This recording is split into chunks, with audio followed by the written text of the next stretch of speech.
ሰላም እንዴት ናችሁ? ውድ ዩቲዩብ ቻናል ተከታዮቼ እኔ ወንድማችሁ በጣም ደህና ነኝ። ዛሬም እንደተለመደው በየጊዜው በተለያዩ ድሮፖች መረጃ ለእናንተ እንደማድረስላችሁ ሁሉ ዛሬም ሁለት በጣም ወሳኝ የሆኑ ድሮፖችን ይዤ መጥቻለሁ።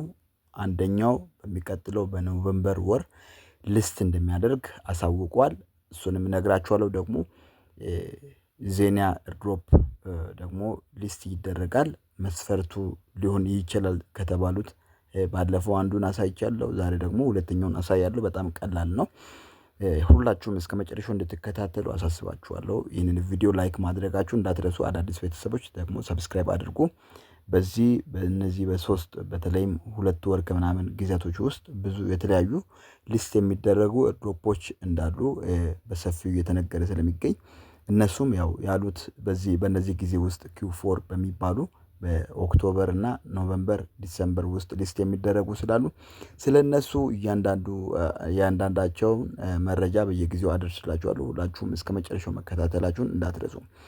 ዜና አስቀድሜ ያሳያችኋለሁ። ዜና ሊስት ይደረጋል በQ4 ውስጥ እና መስፈርት ይሆናል ተብሎ የተነገረው አንዱ በተለይም እቺ ድሮፕ ነች ዜሌ የምትባል። ይሄ ድሮፕ እንግዲህ እንደ መስፈርት ይደረጋል። በጣም ትልቅ ድሮፕ ነው። ፓርትነርሺፕ ነው። ከዜና ጋር ፓርትነርሺፕ ስለሆነ እሱን የግድ መጨረስ መቻል አለባችሁ። ማለትም ይህንን መስራት አለባችሁ። እሱ እንግዲህ ቴሌግራም ላይ ለእናንተ ለቅቄላችኋለሁ። ቴሌግራም ላይ ገብታችሁ ማግኘት ትችላላችሁ። የቴሌግራም ሊንክ ከዚህ ቪዲዮ ስር ዲስክሪፕሽን ላይ አለ። በሱ ገብታችሁ መጠቀም ትችላላችሁ። እሱ ላይ ደግሞ ዜና የለቀቀው አለ። ኮኔክት ማድረግና የተለያዩ ታስኮችን እዛ ላይ መስራት ነው። ልክ እሱም እንደ ዜና ራሱን የቻለ ኤርድሮፕ ምርጥ ኤርድሮፕ ስለሆነ መስራት አለባችሁ። ስለሱ ሌላ ጊዜ ቪዲዮ እሰራላችኋለሁ። አሁን ግን ገብታችሁ መስራታችሁን እንዳትረሱ። እንደዚሁም ደግሞ ከዚህ ቪዲዮ ስር ዲስክሪፕሽን ላይ የተለያዩ አይነት ሊንኮች አሉ።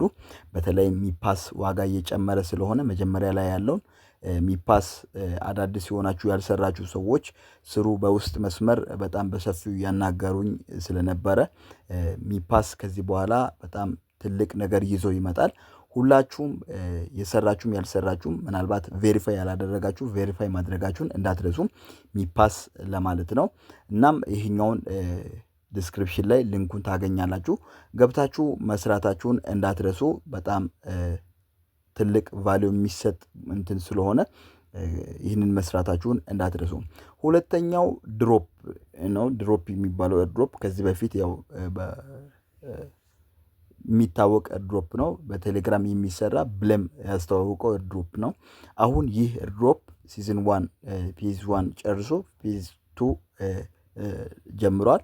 ከዛም በኋላ በኖቬምበር ወር ውስጥ ሊስት እንደሚያደርግ ራሳቸው በኤክስ ገጻቸውና እንደዚሁም በቴሌግራም ገጻቸው ላይ አሳውቀዋል። ሲዝን 1 እዚህ ጋር እንደምትመለከቱት ፌዝ 1 አልቆ እርማት አድርጓል።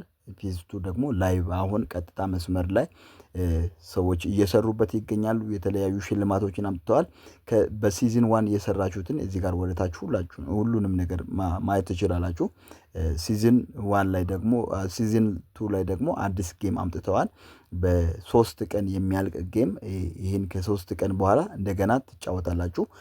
ከ3 ቀን በኋላ እየተጫወታችሁ ባጅ መሸለም ትችላላችሁ። እንደዚሁም ደግሞ የተለያዩ አይነት እንትኖች አሉ። እዚህ ጋር ገብታችሁ መጫወት ትችላላችሁ። ባጆችን ይሸልማል።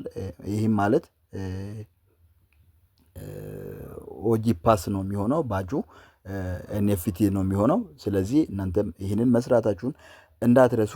እንደዚሁም ደግሞ በሚቀጥለው ሳምንት ማለት ከሳምንት በኋላ ልክ ኦክቶበር መጨረሻ ሳይደርስ 20 ቤት አካባቢ ስለ ዋይት ፔፐር አጠቃላይ ያለውን ነገር ቶከን ሚክስ እና እንደዚሁም ደግሞ ስለ ኦጂ ፓስ ሊስት የሚደረግበትን ቀን አጠቃላይ እያንዳንዱን ነገር እንደሚናገሩ እንደሚያሳውቁ ስለተናገሩ ምናልባት የጀመራችሁ ልጆች ካላችሁ ይህንን ወጥራችሁ መስራታችሁን እንዳትረሱ። የዛሬው ይህን ይመስላል። ስለተከታተላችሁ ያመሰግናለሁ። በድጋሚ ዲስክሪፕሽን ላይ ያሉ የተለያዩ ሊንኮችን ተጠቅማችሁ ምርጥ ድሮፖችን ስላስቀመጥኩላችሁ ገብታችሁ መጠቀም ትችላላችሁ። መልካም ቆይታ። ቻው።